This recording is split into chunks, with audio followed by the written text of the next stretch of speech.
इस ग्रंथ का मुख्य उद्देश्य है कि हजारों सालों से आज तक, जब से इस देश में ब्राह्मणों की सत्ता कायम हुई, तब से शूद्रादि अतिशूद्र समाज के लोग लगातार जुल्म और शोषण के शिकार हुए हैं। ये लोग हर तरह की यातनाओं में और कठिनाइयों में अपने दिन गुजार रहे हैं। इसलिए इन लोगों ने इन बातों की ओर ध्यान देना चाहिए और गंभीरता से सोचना चाहिए। अब इसके आगे ये लोग अपने आप को ब्राह्मण, पंडा, पुरोहितों की जुल्मों से मुक्त करें, बस यही। यह कहा जाता है कि इस देश में ब्राह्मण पुरोहितों की सत्ता कायम होने को लगभग 3000 साल से भी ज़्यादा समय बीत गया होगा। वे लोग परदेश से यहाँ आए। उन्होंने इस देश के मूल निवासियों पर बर्बर हमले करके इन लोगों को अपने घरों से, ज़मीन जायदाद से बेदखल किया और इन सभी को अपना गुलाम, दास, दस्यु बनाया और इनके साथ बड़ी अमानवीयता का रवैया अपनाया। आगे सैकड़ों साल बीत जाने के बाद इन लोगों को अपने बीते काल की घटनाओं की विस्मृतियाँ हो गई होंगी कि परदेश से आकर यहाँ के मूल निवासियों को उनके घर बार, ज़मीन जायदाद से खदेड़कर उन्हें अपना गुलाम बनाकर रखा। इसलिए ब्राह्मण, पंडा, पुरोहितों ने इस बात के सारे प्रमाणों को तहस नहस कर दिया, दफनाकर नष्ट कर दिया। उन ब्राह्मणों ने इन लोगों के दिलो दिमाग पर अपना प्रभाव, अपना वर्चस्व बना रहे, जिससे केवल अपना स्वार्थ फलता फूलता रहे। इसलिए उन्होंने कई तरह के हथकंडे अपनाए और वे सभी इसमें कामयाब होते रहे। चूँकि उस समय ये लोग सत्ता की दृष्टि से पहले ही पराधीन हुए थे और बाद में ब्राह्मण, पंडा, पुरोहितों ने उन्हें ज्ञानहीन, बुद्धिहीन बना दिया था, जिसका परिणाम यह हुआ कि ब्राह्मण, पंडा, पुरोहितों के दांव पेंच, उनकी चालबाजी इनमें से किसी के ध्यान में नहीं आ सकी।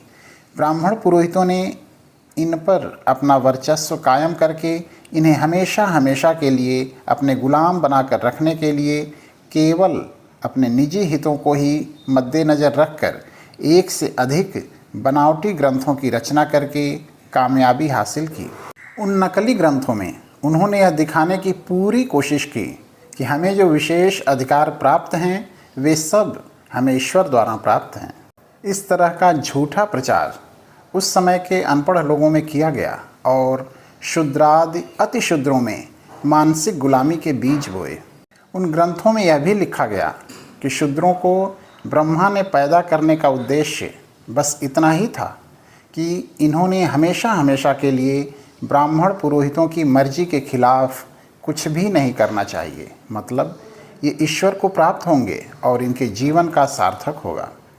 लेकिन अब इन ग्रंथों के बारे में किसी ने कुछ मामूली सोचा भी होता कि यह बात कहाँ तक सही है, क्या वे सचमुच ईश्वर द्वारा प्राप्त है, तो उन्हें इसकी सच्चाई तुरंत समझ में आ जाएगी।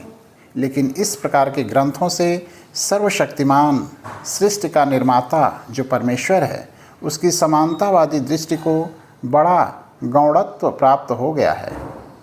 इस तरह के हमारे ब्राह्मण, पंडा, पुरोहित वर्ग को भाई कहने में भी शर्म आती है, क्योंकि उन्होंने किसी समय शूद्रादि अतिशूद्रों को पूरी तरह से तबाह कर दिया और वही लोग इनको अभी धर्म के नाम पर, धर्म की मदद से इनका शोषण कर रहे हैं।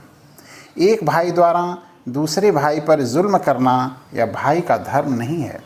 फिर भी हमें सभी के उत्पन्नकर्ता के रिश्ते से उन्हें भाई कहना पड़ रहा है।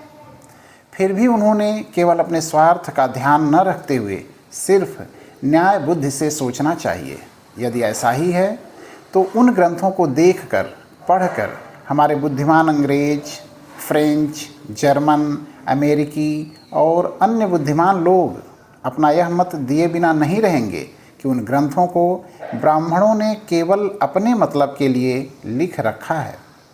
उन ग्रंथों में हर तरह से ब्राह्मण पुरोहितों का महत्व बताया गया है। ब्राह्मण पुरोहितों का शूद्रादि अतिशूद्रों के दिलो दिमाग पर हमेशा हमेशा के लिए वर्चस्व बना रहे, इसलिए उन्हें ईश्वर से भी श्रेष्ठ समझा गया है। ऊपर जिनका नाम निर्देश किया गया है उनमें अंग्रेज लोगों ने बताया कि इतिहास ग्रंथों में ब्राह्मण पुरोहितों ने ईश्वर के वैभव को कितनी नीच स्थिति में ला रखा है। यह सही में बड़ा सोचनीय सवाल है। जिस ईश्वर ने शूद्रादि अतिशूद्रों को और अन्य लोगों को अपने द्वारा निर्मित किया, उस ईश्वर के नाम पर ब्राह्मण पंडा पुरोहितों ने एकदम झूठ मूठ ग्रंथों में सभी के मानवीय हकों को नकारते हुए स्वयं मालिक हो गए। इस बात पर हमारे कुछ ब्राह्मण भाई इस तरह का संदेह उठा सकते हैं कि यदि ये तमाम ग्रंथ झूठ मूठ के हैं तो उन ग्रंथों पर शूद्रादि अतिशूद्रों के पूर्वजों ने क्यों आस्था रखी, और आज भी इनमें से बहुत सारे लोग क्यों आस्था रखे हुए हैं। इसका जवाब यह है कि आज के इस काल में कोई किसी पर जुल्म नहीं कर सकता है, मतलब अपनी बात को लाद नहीं सकते हैं। आज सभी को अपने मन की बात, अपने अनुभव की बात स्पष्ट रूप से लिखने की या बोलने की इजाज़त है। किसी बुजुर्ग आदमी का और किसी धूर्त आदमी ने किसी बड़े व्यक्ति के नाम से झूठा पत्र लिख कर लाया, फिर भी कुछ समय के लिए ही क्यों न हो उस पर भरोसा करना ही पड़ता है।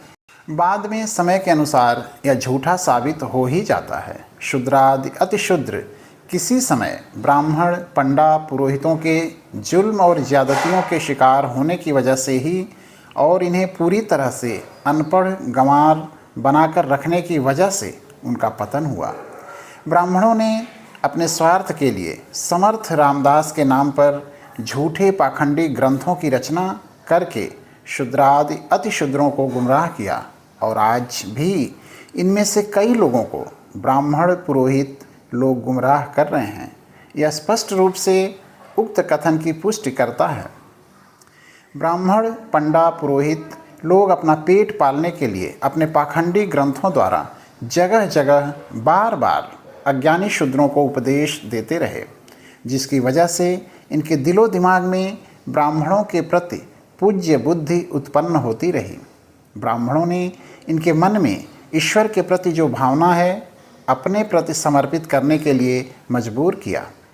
यह कोई साधारण या मामूली अन्याय नहीं है, इसके लिए उन्हें ईश्वर के पास जवाब देना होगा। ब्राह्मणों के उपदेशों का प्रभाव अज्ञानी शूद्र लोगों के दिलो दिमाग पर इस तरह से पकड़ जमाए हुए है कि ये अमेरिका के गुलामों की तरह लड़ने के लिए तैयार नहीं हैं। जिन दुष्ट लोगों ने इन्हें गुलाम बनाकर रखा है, उनसे लड़कर मुक्त होने के बजाय जो इन्हें आज़ादी दे रहे हैं, उन लोगों के विरुद्ध ही वे बेफिजूल कमर कसकर लड़ने के लिए तैयार हुए हैं। यह भी एक बड़े आश्चर्य की बात है। हम लोगों पर जो भी कोई उपकार करते होंगे, उनको कहना कि आप हम पर उपकार मत करो, फ़िलहाल हम जिस स्थिति में हैं वही स्थिति हमारे लिए ठीक है। यह कहकर हम शांत नहीं होते हैं, बल्कि उनसे झगड़ने के लिए भी तैयार रहते हैं। यह गलत है। वास्तव में हमें गुलामी से मुक्त करने वाले जो लोग हैं, उनको हमें आज़ाद कराने से कुछ हित होता है, ऐसा भी नहीं है, बल्कि उनको अपने ही लोगों में से सैकड़ों लोगों की बलि चढ़ाना पड़ता है। उन्हें बड़ी बड़ी जोखिमें उठाकर जान का खतरा झेलना पड़ता है।